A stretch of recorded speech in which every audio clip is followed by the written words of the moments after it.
So ఈజీగా aloo curry ఎలా చేయాలి, లంచ్ అండ్ డిన్నర్ కోసం బ్యాచిలర్స్ అండ్ స్టూడెంట్స్ కోసం 3 పొటాటోస్ తీసుకున్నా, అంటే 3 ఆలుగడ్డలు. దీన్ని బాయిల్ చేస్తున్నాను నేను, హాఫ్ కట్ చేసి. ప్రాసెస్ మళ్ళీ వెనక ఉంటుంది డీటెయిల్డ్గా. సో వేసేసి కొంచెం మునిగేదాకా అట్లా మునిగినట్టు వాటర్ వేసేసి 3 విజిల్స్ పెట్టేశాను. ఇప్పుడు పీల్ చేశాను. పీల్ చేసి సన్నగా ముక్కలు కోసేసుకున్నాను. ఉల్లిపాయ పచ్చిమిర్చి కూడా ముక్కలు కోసుకున్నాను. పచ్చిమిర్చిలు అయితే కారం యాడ్ చేసుకోవచ్చు. ఉల్లిపాయ బాగా రెడ్గా వేయినాక ఆలు ముక్కలు వేసేసి ఉప్పు కారం వేసుకోవాలి, బాగా ఫ్రై చేయాలి. అంతే, ఆలు కర్రీ రెడీ.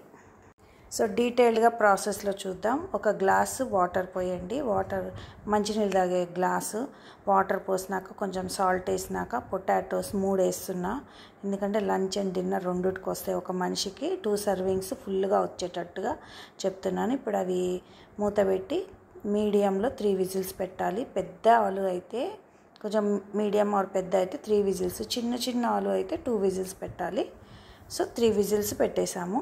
పెట్టి తీసిన తర్వాత సో దీనికి ఆలూని లాంగ్గా కట్ చేయాలి. నార్మల్గా చిన్న చిన్న పీసెస్ చేయకూడదు, లాంగ్ అండ్ థిన్గా కట్ చేస్తే చాలా బాగుంటుంది. సో పొట్టు తీయటానికి ఇలా నైఫ్తో ఇలా అంటే చాలా ఈజీగా పొట్టు వచ్చేస్తుంది. పొట్టు తీసుకున్నాక దీన్ని వాష్ చేసుకోవాలి. వాష్ చేసిన తర్వాత అప్పుడు దీన్ని ఎలా కట్ చేయాలో నేను చూపిస్తాను. మధ్యలోకి ఇలా కట్ చేసి అగైన్ వాటిల్ని మళ్ళీ 2 పార్ట్స్ చేయాలంటే టోటల్ ఒక సర్కిల్ని మనం 4 పార్ట్స్ చేసినాము. దీన్ని పట్టుకొని మనం కట్ చేస్తే లాంగ్ అండ్ థిన్ ఆనియన్ అనేది మనకి వచ్చేస్తుంది అన్నమాట. సో చూడండి, ఇలా కట్ చేసేసేయాలి. సో ఉల్లిపాయ కటింగ్ అయ్యి మన కడాయి మీద వేయించిన తర్వాత పొటాటో జోలికి వెళ్దాం, ఎందుకంటే ఉల్లిపాయ వేగేటప్పటికి టైం పడుతుంది కాబట్టి ఆ టైం మనకు సేవ్ అవుతుంది. ఇక్కడ ఆయిల్ బాగానే పడుతుంది. ఒక 3 to 4 స్పూన్స్ ఆఫ్ ఆయిల్ తీసుకొని దానికి తాలింపు వేసుకోవాలి, పసుపు వేసుకొని దీంట్లో ఉల్లిపాయలు వేయాలి. ఈ ఉల్లిపాయలు గోల్డెన్ బ్రౌన్ వచ్చే వరకు వేయించాలి. ఒక మీడియం ఫ్లేమ్లో పెట్టండి, సిమ్ ఆర్ మీడియం పెట్టండి, హై పెట్టొద్దు. సో కలుపుతూ ఉండాలి. ఇన్ కేస్ ఇంకా అడుగంటుతున్నాయి అంటే మాడిపోతున్నాయి అంటే కొంచెం ఆయిల్ వేయాలని అర్థం అనమాట. సో ఇది వేగే లోపల మనం పొటాటో పీల్ చేసేసి చక్కగా చిన్న ముక్కలు, మరీ స్మాల్ కాదు, మీడియం సైజ్ ముక్కలు కట్ చేసి పెట్టుకోవాలి.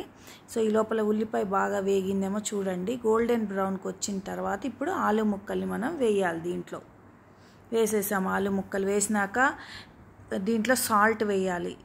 Salt 2 pinches of salt 2 times తీసుకొని వేయాలి. కారం కూడా 2 times వేయండి. ఇలా 3 వేళ్లతో తీసుకోండి. స్పూన్ అంటే మీకు కన్ఫ్యూజన్, నేను చెప్తున్నా. ఇలా తీసుకుంటే పించ్ అవుతుంది. 2 times వేసాను. అలాగే కారం కూడా మీరు ఎంత తింటారో అంత. స్పూన్ అయితే 1 స్పూను, లేదు మీరు తెలవట్లేదంటే ఇట్లా పించ్ తోటి వేయండి. స్టార్టింగ్లో కొన్ని రోజులు అయితే మీకు స్పూన్ తోటి తెలిసిపోతుంది. సో 2 pinches ఆఫ్ కారం వేసాను నేను ఇక్కడ. సో 2 pinches సాల్ట్ వేసా, 2 pinches ఆఫ్ కారం వేసాను. దాన్ని బట్టి మీకు తెలిసిపోద్ది. దాన్ని చక్కగా కలుపుతూ ఉండండి. ఒక 10 minutes కలిపినాక అది కూడా ఫ్రై అయిపోతుంది. సో కుకింగ్ టైం వచ్చి ఓన్లీ 10 minutes.